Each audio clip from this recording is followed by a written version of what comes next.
सत्य का एक ही नाम है, वह है ओंकार। ओंकार में भारत की सारी खोज समा जाती है। इस एक छोटे से शब्द में भारत की अनंत अनंत काल की खोज का सारा रस समाया हुआ है। जिसने इस एक शब्द को समझ लिया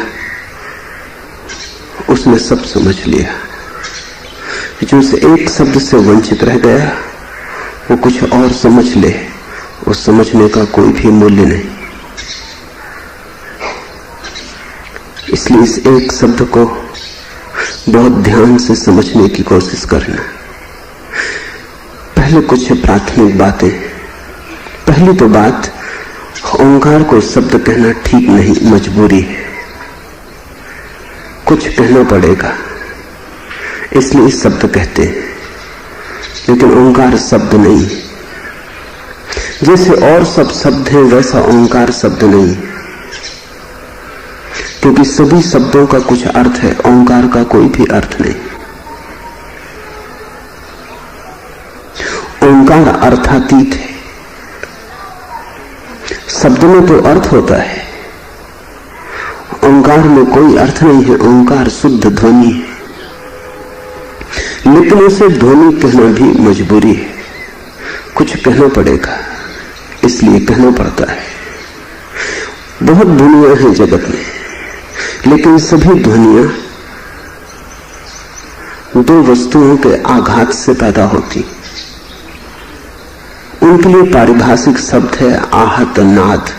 दो हाथ को टकराओ ताली बजती है, दो पत्थरों को टकराओ आवाज होती है। ओंकार अनाहत नाद है, वो दो वस्तुओं के टकराव से पैदा नहीं होता, वो एक हाथ की ताली है। शब्द नहीं कह सकते क्योंकि अर्थातीत है, शब्द में तो अर्थ होना चाहिए। ध्वनि नहीं कह सकते क्योंकि सभी ध्वनियां आघात से पैदा होती हैं। ओंकार अनाहत है, वो आघात से पैदा नहीं होता। तीसरी बात, तुम जिस ओंकार का पाठ करते हो, जिस ओंकार की रटन लगाते हो, जिस ओंकार का जाप करते हो, नानक या दादू उस ओंकार की बात नहीं कर रहे। क्योंकि तुम तो जिसकी रटन लगाओगे वो ही आहतनाद हो जाएगा, वो भी कंठ की टकराहट होगी। तो ओंकार का जाप कोई कर नहीं सकता है। ओंकार के जाप के लिए तैयार हो जाओ तुम, एक दिन जाप उतरता है। इसलिए ओंकार को जाप नहीं कह सकते। ज्ञानियों ने उसे अजपा कहा है, उसका जाप नहीं किया जा सकता है। क्योंकि जाप तो तुम कर सकते हो, ओंकार ओंकार ओंकार, लेकिन वो तो तुम्हारी कंठ की ही टकराहट है, वो तो तुम्हारा ही पैदा हुआ ओंकार है, वो तो तुमसे पैदा हुआ तुम्हारी संतान है। और जिस ओंकार की चर्चा हो रही है वो तो वो ओंकार है जिसकी हम सब संतान है। तुम अपने पिता के पिता नहीं बन सकते। जब तुम ओंकार को जपते हो तब तुम पिता को पैदा करने की कोशिश कर रहे हो, तब तुम पिता के पिता बनने की चेष्टा में लगे हो। नहीं, साधक ओंकार को जप नहीं सकता। जपने के द्वारा केवल अपने भीतर उस व्यवस्था को निर्मित करता है जिसमें अजपा उतर आए। सारी साधनाएं सिर्फ निमंत्रण, चेष्टाएं हैं तुम्हें तैयार करने की, ताकि तुम्हारी तैयारी में वो संबंध साज बैठ जाए जहां अनाहत बजने लगता है। ओंकार जपा नहीं जाता, ओंकार सुना जाता है। ओंकार जपा नहीं जाता, ओंकार हुआ जाता है। जब ओंकार उतरता है तब तुम नहीं बचते, ओंकार ही रहता है। ओंकार महामृत्यु है, इसलिए वो महामंत्र है। बाकी सब मंत्र है, ओंकार महामंत्र है।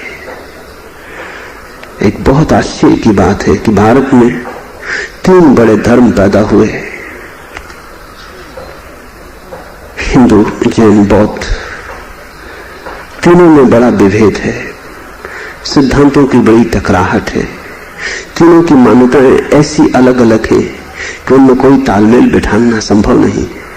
कोई लाख समन्वय बिठाए, इन तीन में समन्वय बैठ नहीं सकता। वो तो त्रिकोण के तीन कोण हैं, उनको तुम पास नहीं ला सकते। लेकिन एक मत पर वे सब राजी हैं, वो है ओंकार।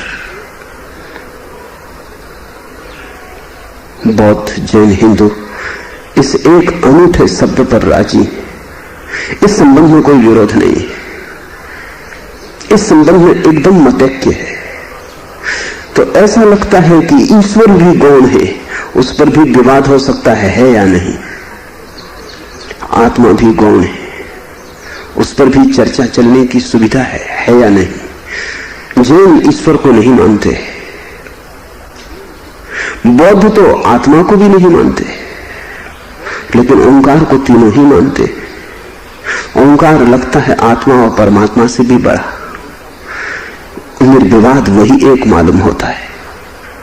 और ऐसा केवल भारत के धर्मों के संबंध में ही सच नहीं है, भारत के बाहर पैदा हुए धर्म भी ओंकार को अनजाने रूप से मानते हैं। उनकी व्याख्या में थोड़ी भूल हो गई है। व्याख्या में भूल का कारण है, जब ओंकार की ध्वनि सुनी जाती है तो अगर तुम ठीक ठीक सजग न हुए, अगर तुम बिल्कुल ही मन मिट गए और तुम्हारे मन की कहीं किसी कोने कातर में कोई छाया छिपी रही, तो तुम शुद्ध ध्वनि को न पकड़ पाओगे। तुम्हारा मन ध्वनि को उतना तोड़ देगा। भारत के तो सभी धर्मों ने मन को मिटाने की चेष्टा की है, इसलिए जब मन मिट जाता है तो ओंकार की शुद्ध ध्वनि सुनाई पड़ती है। भारत के बाहर जो धर्म पैदा हुए, जीव, इस्लाम, ईसाईयत, उन तीनों ने मन को मिटाने की चेष्टा नहीं की है, बल्कि मन को शुद्ध करने की चेष्टा की है। शुद्ध होकर भी मन बचता है, पूरा नहीं मिट जाता है, बिल्कुल शुद्ध हो जाता है, पारदर्शी हो जाता है, हवा की तरह हो जाता है। तुम छू भी नहीं सकते, पता भी नहीं चलता कि है, लेकिन होता है। मन के न हो जाने पर जो ओंकार सुनाई पड़ा था, तब तो हमने ओंकार को सीधा पकड़ लिया। मन के होने पर, शुद्ध मन के होने पर जो सुनाई पड़ा, तो रूप थोड़ा बदल गया। मन में थोड़ी सी झंझट, थोड़ी सी विकृति पैदा की। इसलिए मुसलमान, यहूदी और ईसाईयत अपनी प्रार्थनाओं के अंत में जिस शब्द से पूर्ण करते हैं प्रार्थना को, ओमीन या अमीन, वो ओम का ही रूप है। और उनके पास भी उसका कोई उत्तर नहीं कि अमीन का क्या अर्थ होता है। वो ओम का ही रूप है, ओम, ओमन, अमीन। अंग्रेजी में तीन शब्द हैं, omnipresent, omnipotent, omniscient. अंग्रेजी भाषाविद बड़ी कठिनाई में पड़ते हैं, क्योंकि वे इन शब्दों का मूल नहीं खोज पाते। ये आते कहां से? ये शब्द बड़े अनूठे हैं। ओमनी साइंट का अर्थ होता है जिसने सब देख लिया, लेकिन ओमन कहां से आता है? वो ओम का ही रूप है। जिसने ओम देख लिया, उसने सब देख लिया। ओमनी प्रेजेंट का अर्थ है जो सब जगह मौजूद है, लेकिन वो ओमन कहां से आता है? वो ओम का ही रूप है। ओमनी प्रेजेंट का अर्थ है जो ओम के साथ एक हो गया, वो सब जगह मौजूद हो गया। तुम एक जगह हो। जिस दिन तुम ओम के साथ एक रूप हो जाओगे, तुम सब जगह हो जाओगे। ऐसी कोई जगह न होगी जगत में जहां तुम न होगे, तुम अस्तित्व के साथ एक हो जाओगे।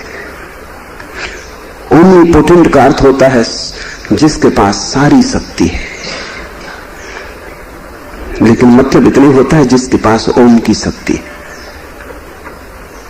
जिसने ओम को पा लिया, सब पा लिया।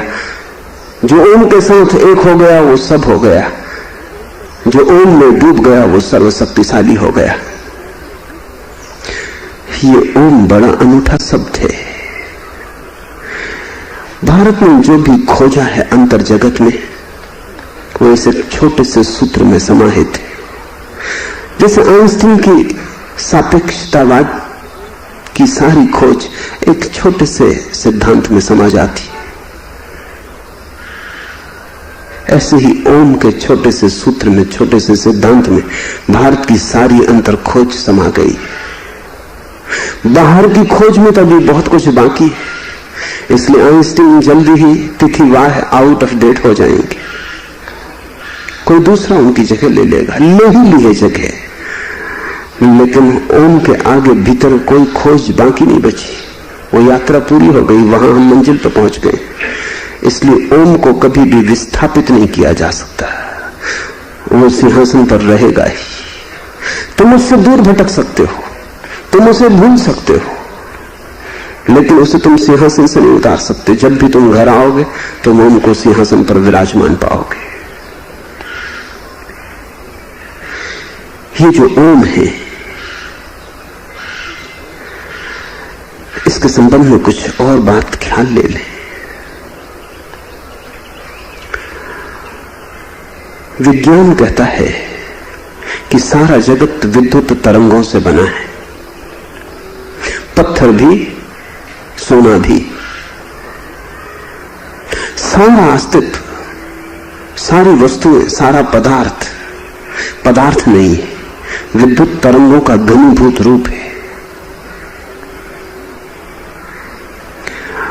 हमने कुछ और जाना है, हमने ये जाना है इधर पूरब में भीतर प्रवेश करते करते कि सारा जगत ध्वनियों का ही संग्रहीभूत रूप है और विद्युत ध्वनि का एक प्रकार है। वैज्ञानिक कहते हैं ध्वनि विद्युत का एक प्रकार है और सारा जगत विद्युत की तरंगों का जाल है। हम कहते हैं सारा जगत ध्वनि का जाल है और विद्युत भी ध्वनि का एक प्रकार है। तुमने कहानियां सुनी होंगी कि तानसेन ने दीपक राख से दीपक जला दिए। इसकी संभावना है ध्वनि का आघात अग्नि को पैदा कर सकता है, इसकी संभावना है। इस पर बहुत प्रयोग चलते हैं और इस बात को इनकार नहीं किया जा सकता है, क्योंकि आघात से ही तो विद्युत पैदा होती है। पहाड़ से जल गिरता है, उसकी चोट से विद्युत पैदा होती है। दो चकमक पत्थरों को तुम टकरा दो, आग पैदा हो जाती। तुम दो हाथों को रगड़ो, हाथ गर्म हो जाते। रगड़ से गर्मी पैदा होती, विद्युत पैदा होती। दो ध्वनियों की रगड़ से भी विद्युत पैदा होती, लेकिन बड़ी सूक्ष्म कला है। शायद शास्त्र भूल गया हो, हमें याद न रहा हो कैसे हम दो ध्वनियों को टकराएं। लेकिन अगर कभी किसी ने, तानसेन ने या किसी ने भी दो ध्वनियों को टकराना सीख लिया हो तो दिए जल सकते। जब दो पत्थरों के टकराने से आग पैदा हो सकती तो दो ध्वनियों के टकराने से क्यों पैदा नहीं हो सकती? टकराहट ऊष्मा पैदा करती, गर्मी पैदा करती है।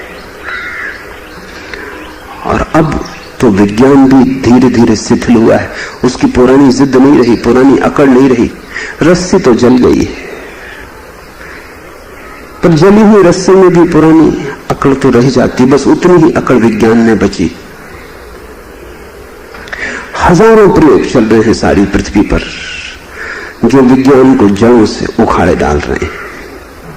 ध्वनि पर बहुत प्रयोग हुए। इंग्लैंड में एक बहुत प्रसिद्ध प्रयोगशाला है दिलावार, वहां उन्होंने बड़े प्रयोग किए। विशेष संगीत के प्रभाव में बेमौसम में वृक्षों में फल आ जाते, विशेष संगीत के प्रभाव में वृक्ष दुगनी गति से बढ़ते, विशेष संगीत के प्रभाव में मां के गर्भ का बच्चा बहुत तीव्रता से परिपुष्ट होने लगता है। जो पौधा बिना संगीत के साल भर में बड़ा होता है वो 2 महीने में उतना बड़ा हो जाता है संगीत के साथ। पौधे सुनते। कनाडा में एक छोटा सा प्रयोग किया गया जहां रविशंकर 15 दिन तक सितार बजाता था। उसके दोनों तरफ बीज बोए गए थे। जो पौधे पैदा हुए वो सब रविशंकर की तरफ झुके थे, दोनों तरफ से, जैसे कि बहरा आदमी कान झुका लेता है। वो सब पौधे झुके हुए पैदा हुए। एक भी पौधा नहीं था जो संगीत सुनने को उत्सुक न हो। भवन के बाहर दूसरे बीज बोए गए थे। उसी दिन जिस दिन भवन के भीतर के बीज बोए गए वो सब सीधे पैदा हुए थे। क्या हुआ? पौधे सुनने को आतुर थे और बाहर जो पौधे थे वे आधे ही बढ़े। 15 दिन के प्रयोग में भीतर के पौधे दुगने बढ़ गए। उनकी शान और थी। ध्वनि में भोजन है, जीवन है। ऐसा आदमी खोजना कठिन है जो संगीत से आंदोलित न होता हो, जिसके पैर न थिरकने लगते हो, जिसके हाथ ताल न देने लगते हो, जिसके भीतर कोई धुन न बजने लगती हो।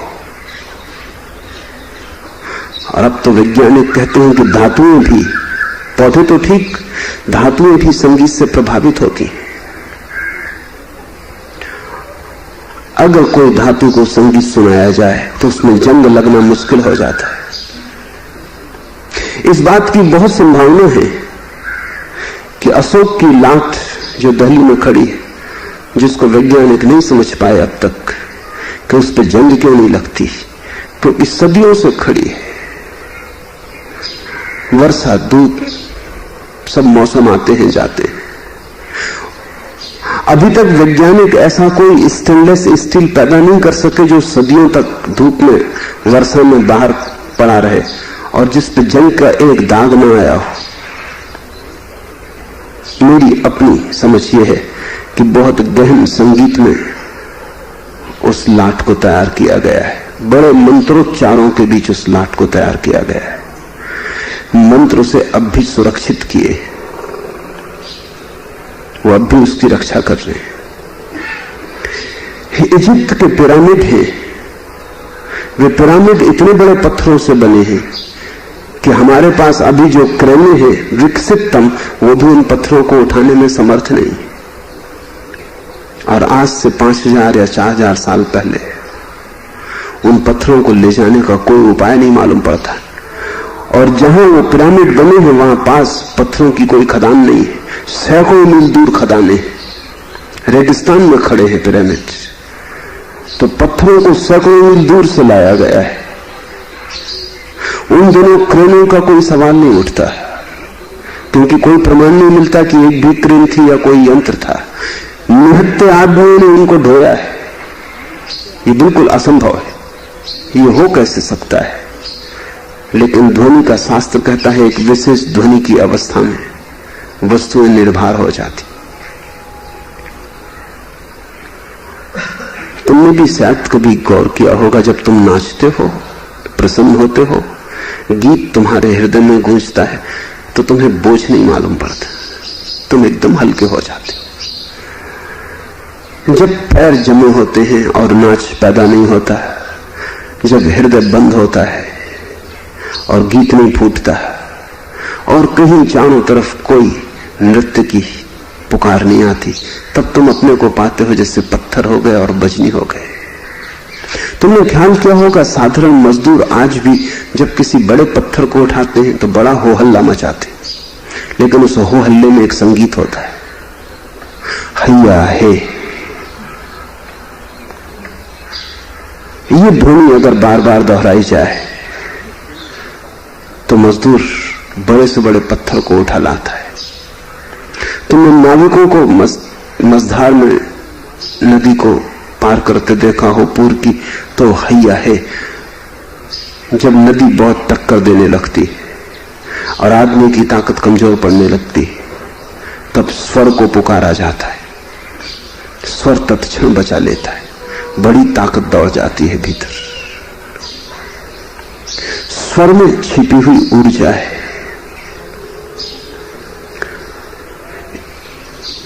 ओंकार का अर्थ है मूल स्वर, जिससे फिर सब स्वर पैदा हुए, मूल स्रोत। आज उससे हमारे संबंध छूट गए, नाता नहीं रहा। हम भूल ही गए उन शिखरों को जो छू लिए गए थे। हम सोचते हैं दुनिया जैसे पहली बार सभ्य हो रही है। भ्रांति है। दुनिया बहुत बार सभ्य हो चुकी है और दुनिया ने बहुत बार बड़ी उत्तम ऊंचाइयां पाली और फिर उत्तम ऊंचाइयां खो जाती। अब आज प्रार्थना कोरा शब्द है, पूजा एक औपचारिकता है।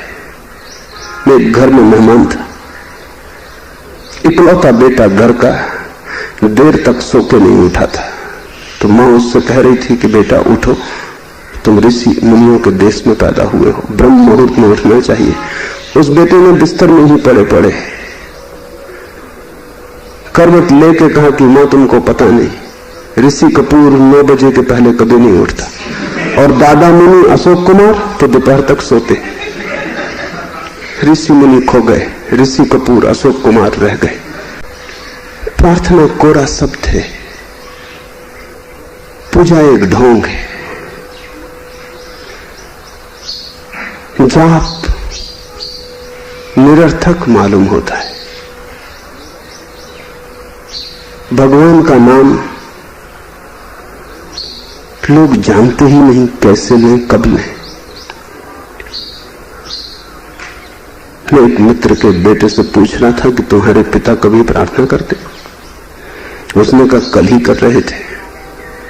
मैं थोड़ा चौंका, क्योंकि उनके पिता से प्रार्थना का कोई संबंध जोड़ेगा इसकी आशा भी नहीं की जा सकती। मैंने पूछा बताओ क्या प्रार्थना की? उन्होंने कहा शाम को ही भोजन के वक्त प्रार्थना कर रहे थे। बोले हे भगवान, फिर वही मूंग की खिचड़ी। बस प्रार्थना इतनी हो गई। प्रार्थना एक शिकायत है। एक मित्र कल सांझ को ही मुझे मिलने आए थे। वो कहते हैं परमात्मा से वो नाराज हो गए। प्रार्थना करते थे, पूजा करते थे, ध्यान करते थे और बच्चा पैदा नहीं हुआ तो वो नाराज हो गए। हे भगवान, फिर मूंग की खिचड़ी? तो अब वो प्रार्थना नहीं करेंगे, पूजा नहीं करेंगे, नाराज है। ये प्रार्थना कैसी, ये पूजा कैसी, ये अर्चना कैसी? ये कोई सौदा है? तुम परमात्मा पर कोई एहसान कर रहे थे। कहने लगे मैंने कभी कुछ मांगा नहीं, इतनी पूजा प्रार्थना की, फिर भी बच्चा पैदा नहीं हुआ। अगर मांगा ही न था तो ये सवाल ही क्यों उठता है कि फिर बच्चा पैदा न हुआ? मांग तो रही ही होगी। तुम्हारी पूजा झूठी है, तुम्हारी पूजा रुस्वत से ज्यादा नहीं। तुम परमात्मा की रुस्वत कर रहे हो। तुम कोशिश कर रहे हो फुसलाने की उसे, ताकि तुम्हारे भीतर छिपी हुई जो वासना है उसे वो पूरा कर दे। तुम परमात्मा को अपनी वासना का चाकर बनाना चाहते हो। भक्त तो कहते हैं माने चाकर राखो जी। प्रार्थना जो करते हैं तो मीरा कहती है गिरधर मुझे अपना नौकर बना लो। तुम परमात्मा को नौकर बनाने की कोशिश में लगे हो, बस वहीं चूक हो जाती।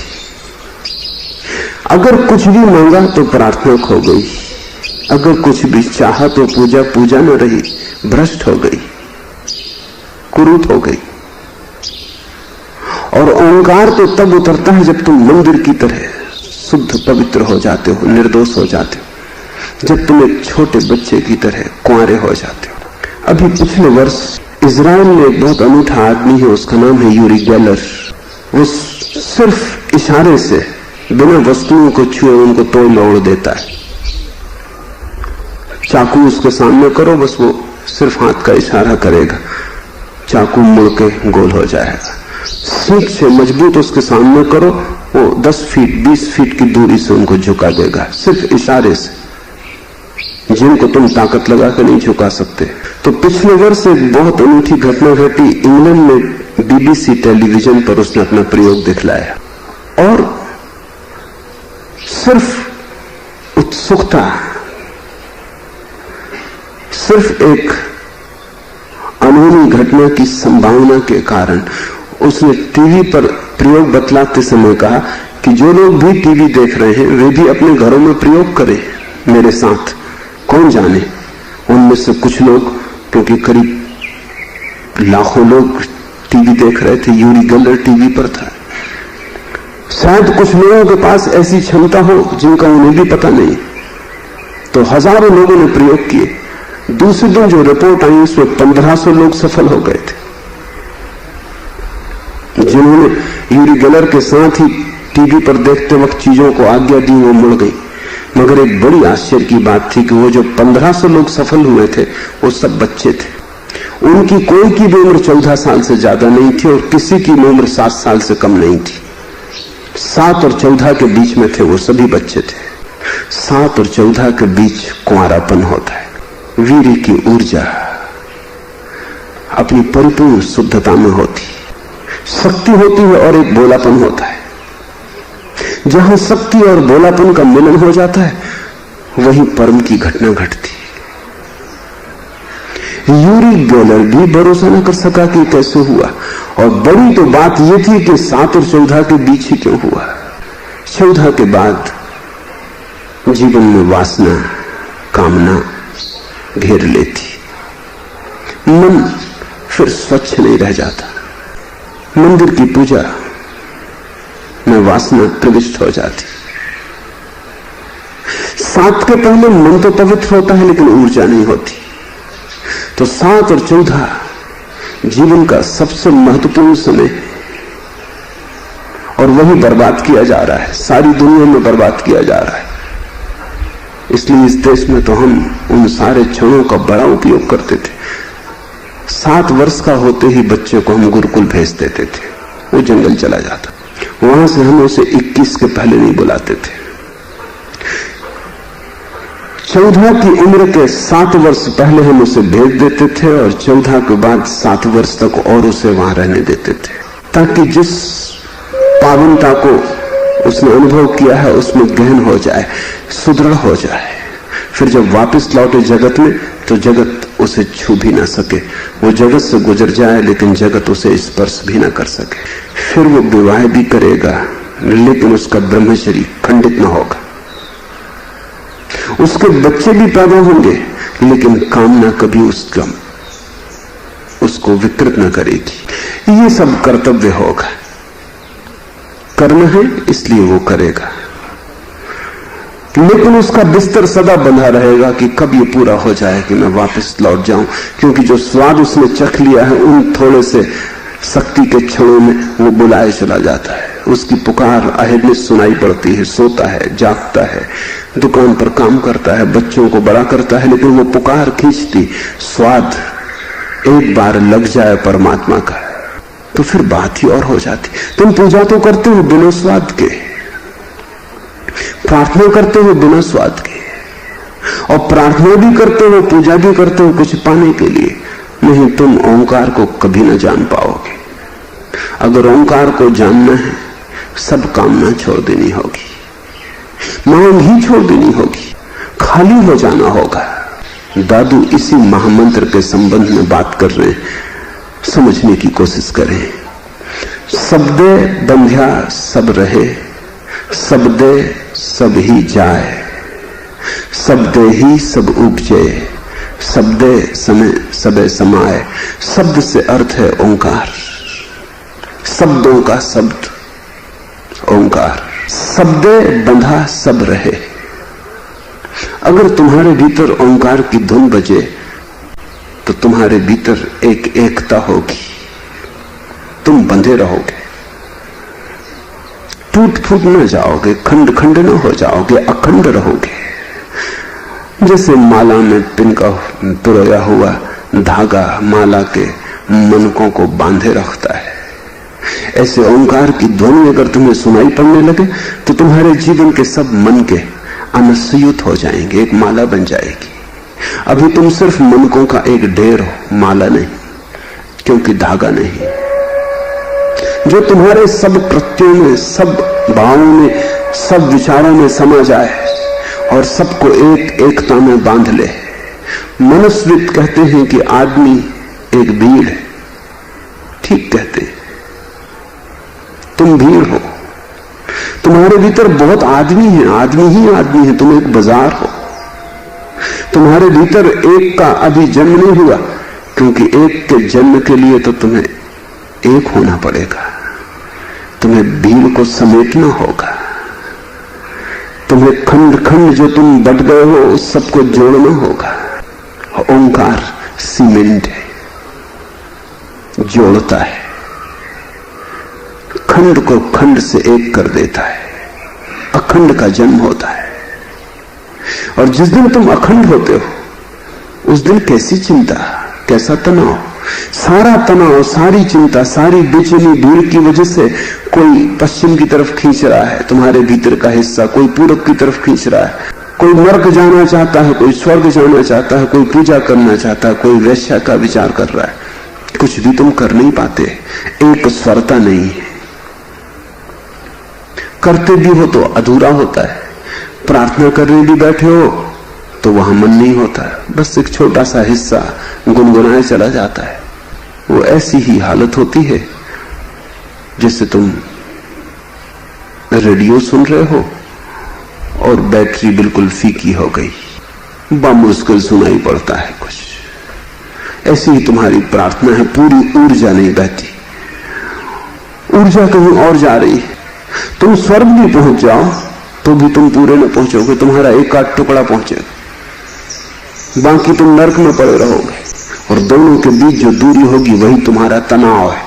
तनाव का एक ही अर्थ है कि तुम्हारे टुकड़ों के बीच बड़ी दूरी है, बड़ा खिंचाव है। एक हाथ एक तरफ खींचा जा रहा है, दूसरा हाथ दूसरी तरफ खींचा जा रहा है। यही तो बेचैनी है। एक ही चैन है दुनिया में और वो है जब तुम एक हो जाओ। दादू कहते हैं सबदे बंधा सब रहे, सबदे सब ही जाए, सबदे ही सब उपजे, सबदे सबे समाए। उसी से तो बंधन, उसी में तो तुम एक होते हो, वही तो तुम्हें जोड़ता है। और तुम्हें ही नहीं, सारा अस्तित्व ओंकार से जुड़ा है। जब तुम परिपूर्ण शून्य हो जाओगे तब भी तुम्हें धुन सुनाई पड़ती रहेगी। वो शून्य की धुन होगी, वही ओंकार है। शून्य का संगीत है ओंकार। तुमने कभी रात का सन्नाटा सुना है? सन्नाटे का भी एक संगीत है। जब कोई भी आवाज नहीं होती तब भी एक आवाज बच रहती। जब सब शोरगुल खो जाता है तब उस सन्नाटे में भी एक स्वर होता है। ऐसे ही जब तुम्हारे भीतर का सब भीड़, सब शोरगुल खो जाएगा तब तुम्हारे भीतर तुम्हें एक स्वर सुनाई पड़ेगा, वही ओंकार है। शून्य का संगीत है ओंकार। और तुम्हें ही नहीं बांधे हुए, सारे अस्तित्व को बांधे हुए, साधे हुए, वही है आधार। उसके बिना सब बिखर जाएगा। शब्दे बंधा सब रहे, शब्दे ही सब जाए। और अगर वो शब्द तुमसे खो जाए तो तुम एक बिखरी हुई स्थिति में हो जाते हो। तब तुम्हारी आकृति विकृत हो जाती, तुम्हारा रूप कुरूप हो जाता है, तुम्हारे कंठ में बांसुरी नहीं बजती, तुम्हारी आंखों में ओझ नहीं रह जाता, तुम्हारे जीवन की धारा जगह जगह टूट जाती है। जैसे कभी ग्रीष्म के दिनों में नदियां टूट जाती, एक डबरा भरा है, फिर रेत आ गई, फिर थोड़ा सा डबरा रह गया, फिर रेत आ गई। जो ओंकार से जुड़ा है वो पूर आई नदी की भांति है, अखंड है। स्रोत से लेकर अंत तक, गंगोत्री से लेकर गंगा सागर तक एक है। शब्दे ही सब उपजे, इस ओंकार से ही सबका जन्म हुआ है।